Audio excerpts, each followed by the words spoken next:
सुंदरबन वाकई बहुत ही ज़्यादा सुंदर और ख़ूबसूरत था।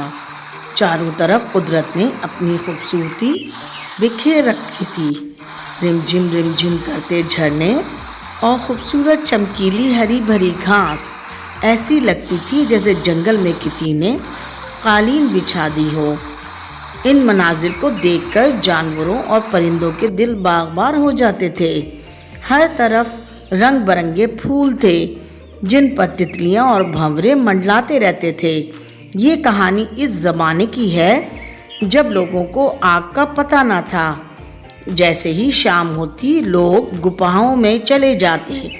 इस वक्त लोग पूरी तरह माहौल पर मुनस्सिर रहते थे।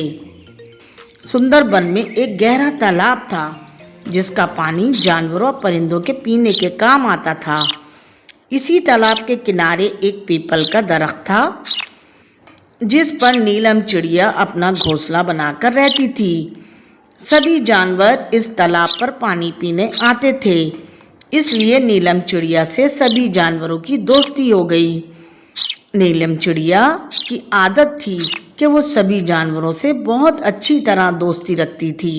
वो दूसरों की मदद करने को अपनी आदत बनाई हुई थी उसने, और वो दूसरों की मदद करके बहुत खुश होती थी। कोई परेशानी में हो वो वहाँ फ़ौरन पहुँच जाती थी। कोई शिकारी जंगल में आ जाता तो वो उड़ते हुए ज़ोर ज़ोर से ची ची ची की आवाज़ें बुलंद करती कि सभी जानवर समझ जाते कि कोई ख़तरा है और वो अपनी हिफाजत करने लगते। नीलम चिड़िया के घोंसले में बहुत अंधेरा था। इसके बच्चे बाहर जाने की ज़िद किया करते थे। ऐसे में इसकी एक ख्वाहिश होती थी कि काश कहीं से रोशनी की एक किरण आ जाए। इसी तालाब के किनारे एक बहुत मोटा दरख्त था जिसकी बड़ी सी खो में एक भालू रहता था। वो दिन भर सोता और जब भूख लगती तो तालाब से मछलियाँ पकड़ता। भालू बहुत ही मतलबी और खुदगर्ज था। जंगल के सभी जानवर इसे मतलबी भालू कहते थे। एक दिन खूब ठंडी हवा चल रही थी। हल्की हल्की बूंदाबांदी भी जारी थी।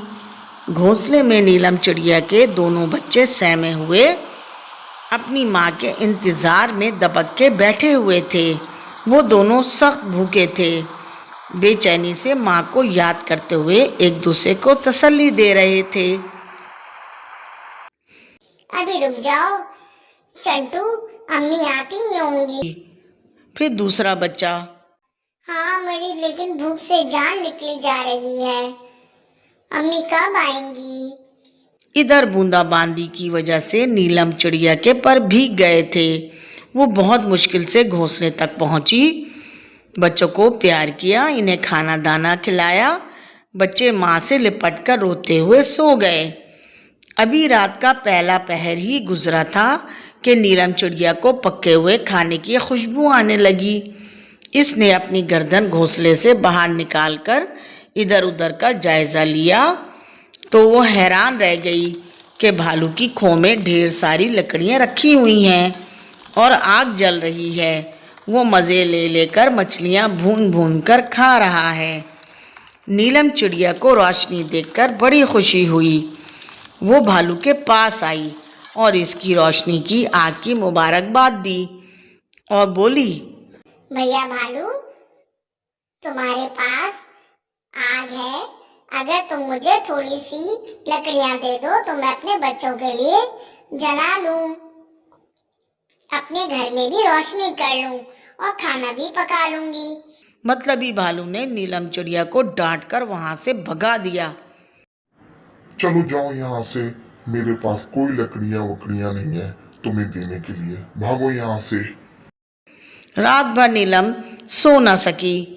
वो सोचती रही सारी दुनिया अंधेरे में डूबी हुई है, अगर भालू थोड़ी सी आग दे दे तो लोगों का भला हो सकता है। अभी वो ये सोच ही रही थी, इसे ऐसा लगा जैसे सूखे पत्तों पर कोई चल रहा है। इसने गर्दन घोंसले से बाहर निकाल कर देखा तो क्या देखती है कि शेर भालू की गुफा की तरफ बढ़ रहा है। सख्त सर्दी का मौसम था।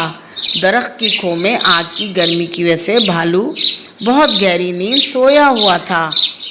तभी नीलम चिड़िया ने ची ची ची का शोर मचा दिया। नीलम चिड़िया की चीख सुनकर भालू नींद से जाग गया। शेर फौरन डरकर वहां से रफू चक्कर हो गया। सभी जानवरों ने नीलम की खूब तारीफ की। मतलबी भालू को जब यह हकीकत समझ में आई तो शर्मिंदगी से इसका सर झुक गया। इसने दूसरे दिन नीलम चिड़िया को कई लकड़ियां दी और कहा, बहन मुझे माफ कर दो, अगर तुम न होती तो शेर मुझे कब का खा चुका होता। अगर मैं आज जिंदा बचा हूं तो वो तुम्हारी होशियारी की वजह से। लो ये लकड़ियां आग जलाकर अपने घर में रोशनी भी कर लो और खाना भी पका लो। और हाँ नीलम बहन, तुम्हारा बहुत बहुत शुक्रिया। नीलम चिड़िया ने कहा, भाई भालू, शुक्रिया की कोई बात नहीं। एक दूसरे की मदद करने में ही सच्ची खुशी का राज पोशीदा है। ये तो मेरा फर्ज था, मैं तुम्हें बाखबर रखूं और तुम मेरे पड़ोसी भी तो हो। और शुक्र है मैं तुम्हारी किसी काम आ सकी। यही मेरे लिए बड़े एजाज की बात है। भालू बहुत रुआंसा हुआ और इस दिन के बाद से जंगल के सभी जानवरों के साथ मिलजुल कर रहने लगा और अपनी गुफा में इसने चंद जलती हुई लकड़ियां नीलम चिड़िया को दे दी। नीलम ने इस लकड़ी से पहले तो अपने घोंसले में रोशनी की, खाना पकाया और पूरे जंगल में आसपास के जंगलों में हत्ता के जहाँ जहाँ रोशनी नहीं थी वहाँ भी पहुंचकर इसने रोशनी फैलाई। प्यार की रोशनी, एक दूसरे की मदद करने की रोशनी और मिलजुल कर रहने की रोशनी। सबक है बच्चों, सिर्फ अपना फ़ायदा नहीं दूसरों के फ़ायदे के लिए भी सोचना चाहिए। प्यारे बच्चों, अगर आपको ये कहानी पसंद आई हो तो मेरे चैनल को सब्सक्राइब करें, लाइक करें, शेयर करें। मिलते हैं अगली कहानी में। अल्लाह हाफिज़।